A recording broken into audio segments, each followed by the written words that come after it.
Talofa lava. A o tatou whaawhiangai pēr ma lenei whaamai o le COVID-19 e taua tele o na tatou malamalama i le itu whaasainisi o le whaamai e pe o le Tui Puipui. I lenei folasaga o le a tatou talanoa a Iloa i le taua o le Tui Puipui. E lua vaenga o lenei folasaga, whaavae o le Tui Puipui ma le awala e whaataunuu ai lo Tui Puipui o le COVID-19. O le a tatou amata i whaavae o le Tui Puipui. E mawhai o na baibaina lenei mata upu i ni vaenga se tolu. Mua whaalau Iloa. Lona lua, benefiti. Ma lona tolu, popolenga. Mua whaalau Iloa. O le ale mea e te tau o na tatou Iloa e winga i Tui Puipui. E taua tele pe a tatou malamalama i awala e whaafetaia i ai e lo tino whaama i ese. E sao loa siama i te tono o lo tino, ua mawhai loa o na lātou o so whai stela o lo tino, ma whaatupula ia lo lātou au whai. O le winga o lea o so whainga, ua maua oe e se whaamai. E tele mea whaingaluenga o lo tino, po o le immune system, e whaafetaia i ai le whaamai, ma e manao mia ni nai aso e lo immune system e fofo ai le whaamai. O le tasi mea whaingaluenga e taua tele o le antibody. O le antibody, o le porotino e te lea o le toto na te matea ina ma whaatama ia le siama. E whaatama ia loa le siama na tupu ai le whaamai, o le amanatua le immune system, le awala na ia whaatama ia ai le whaamai, ma o le a whaopopoina fo'i le whaatupula ia o antibodies. O le awala lea e mawhaia le immune system o na whaatama ia vave le whaamai lea pe atoe fo'i mai. I te tono le tino, o lo iai le tali atu te po o le immune response e o sofa ia se siama. O le immune response e la patai i le tino pe a sao mai se siama i te tono. A whaia matea ina e sela o lo tino se siama ua sao mai i te tono, o le a lato la pataia ina loa le immune system, o na whaia i lea o le ngaluenga le immune system, o le whaatama ia lea o le siama ai le itupu le whaamai. O le fesili, o le ale Tui Puipui. O le Tui Puipui, o se tui e puipui ai oe mai se whaamai pepesi. O ngai o inga le Tui Puipui te tono le tino, e na te whaasese ina, sela o le tino, ina ia whaoso mai ai le tali atu te po o le immune response. O le ala lea e Iloa e le tino, o na te atu se whaamai, ai le i oso whai mai. E whai Tui Puipui o tangata, e puipuia mai ai i lātou i whaamai ese, e pe o le fulu, mi sela tane susu, ma le COVID-19. E maasani o na maua tangata i nia awhianga i tu, pe a whai o lātou Tui Puipui. O le winga o nia awhianga, po o side effects, o lo o whailoa mai e le tino, o lo o au ngā le tui, ma o lo o whaatupula ia pēr le mālosi o leo immunity, e whaasanga tau mai i lea whaamai. O le immunity, o le anga waa o le tino, e whaau ngā ina antibodies e te atu ai le whaamai. Ele o ni mea fau Tui Puipui, ai peitai, e ai le Tui Puipui fau ua uma ona fau sia ina. O le Tui Puipui fau lea, e ta ua o le mRNA Tui Puipui. A whaia tui oe le mRNA Tui Puipui, o le angai oi mai loa le immune response, po o le tali atu te ma o a oinai lo tino e te atu i se whaamai. O Tui Puipui o le COVID-19, e pe o le Pfizer ma le Moderna, o whaataita inga nā o le mRNA Tui Puipui. Ua whaamau tuina le aonga ma le saunga le emu o ia tui. Oe ua tai 5 tausanga a ngā i lunga, ua anga waa i lātou i le Tui Puipui o le COVID-19. Paenga lona lua, o benefiti o le Tui Puipui. O le ale taua le Tui Puipui. O Tui Puipui e fesoasoani i o tatou tino a whaasanga tau atu i le whaamai, ia awane i tatou mamai, ma e tau fiai fo'i le pepesi o whaamai. E ao ngā fo'i e fesoasoani e whaatupula ia le immunity i te tonu o nuu ma lalawhanga, ai maise no whaanga whai tele. I le taimi nei, matua i ao ngā lava le Tui Puipui le COVID-19 ua puipui mai ai tātou ma o tātou ainga mai le whaamai. O le whai o lo Tui Puipui le COVID-19, o le a whaawhai ngō fie ai o ne e malanga, ma o le a whai titi ai fo'i tapu o whi malanga inga. O nisi nei o popolenga o tangata i le whai o le Tui Puipui le COVID-19. E saunga le mu le tui, ai maise a awhianga e tula i mai pe a whai le tui. O le tali tonunga o isi tangata, e le saunga le mu le tui o le COVID-19. E tā ua na tātou manatua, o le Tui Puipui le COVID-19, e tele su e suenga sa whai, ma e whai tau wafe tangata sa whaatino mua ai le tui, ina ia mautinoa, ua whaamalia ina tula fono o le saunga le mu.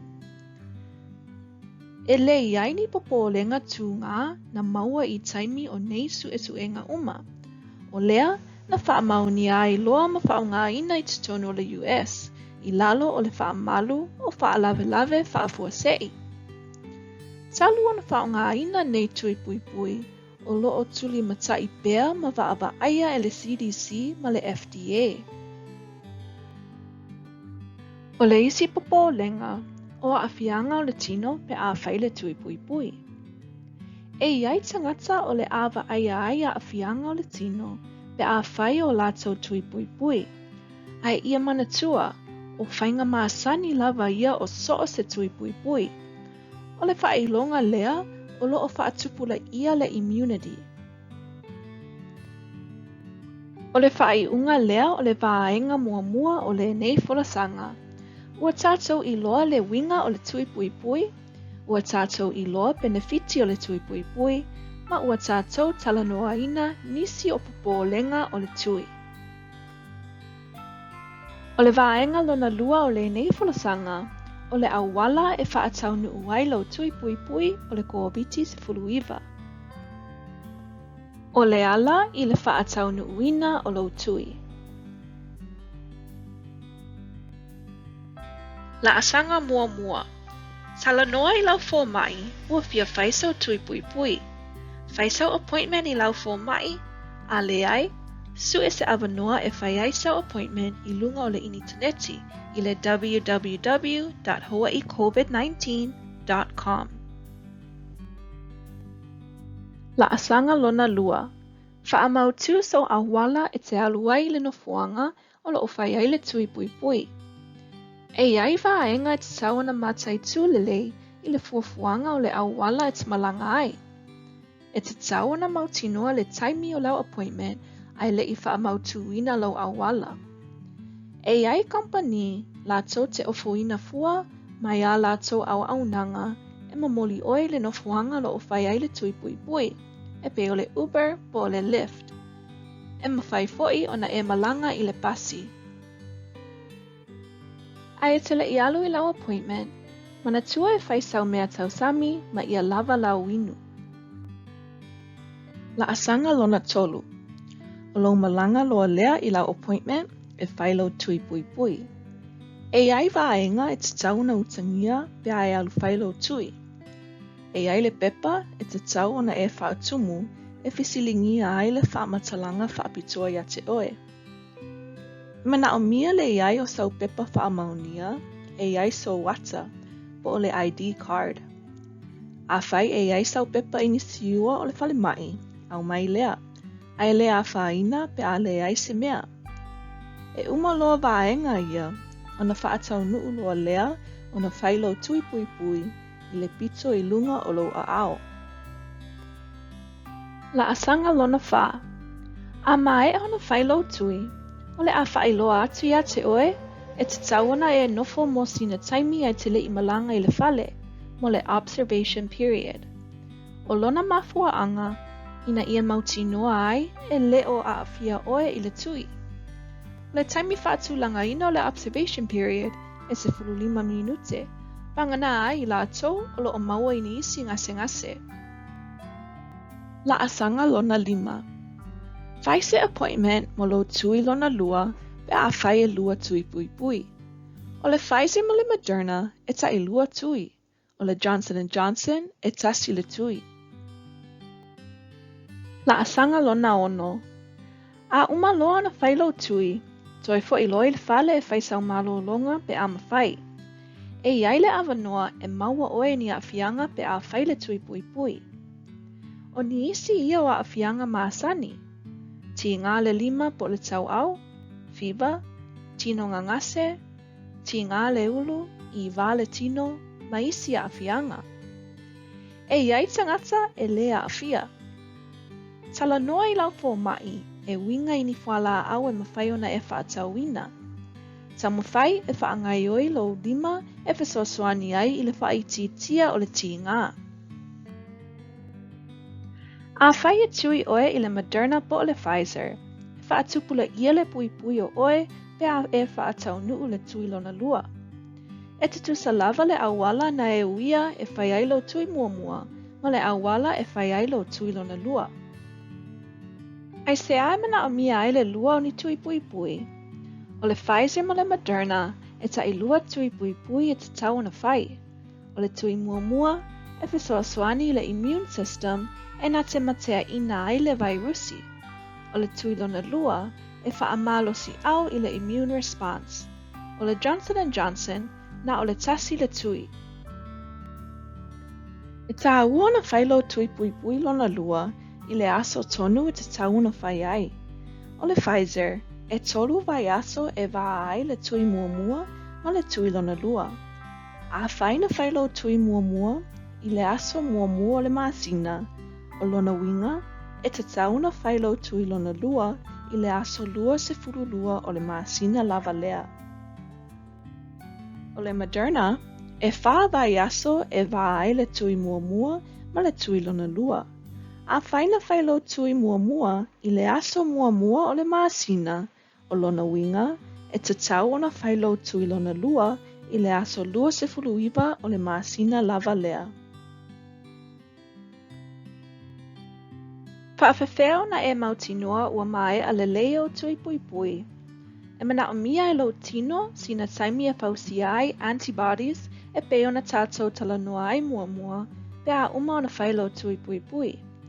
O lona winga la, ua e mautinoa ua mai a uma o Tui Puipui pe a atoa le lua vai aso talu ona whailo tui muli. O le Pfizer ma le Moderna e lua vai aso talu ai le tui lona lua, ona au ngā atoa toa loa lea. O le Johnson & Johnson e lua fo I vai aso talu ona whaile tui, ona au ngā atoa toa ai lea. Ua tātoa o mai I le whai unga o le nei folasaga. E maua nisi whaamatalanga ma whautuanga lelei I website sia. Whautuaina so o se tasi e asiasi ma whaitawai mo lo saunga le mu. O le nei folasaga na tu whaatasia e se ausu e sue mai le Universite o le Hawaii Pacific University a toa ai ma le whesoasoani a tamaitia onga ma whaia onga lango. E momoli atu le whaafetai I le Universite o le Hawaii Pacific University mo le whaatautaina o le nei suenga, ai mai se ai le kompani o le Pfizer mo le whaatupeina. Tusa lava pe ua uma ona whailo Tui Puipui ai tele I matamata I le nei folasaga, po o le nā ai tele I mautinoa pe whaisau Tui Puipui pe le ai, e momoli atu pea le whaafetai o le whaawanoaina o lo taimi e te matamata ai le nei folasaga. Ia o ngā le nei folasaga mō oe ai mai se lau filifilinga pe whaisau Tui Puipui, ma e whaasoa atu ai I lo ainga po o lau e kālesia, po o so o se mafutanga o lo o e mafuta atu ai.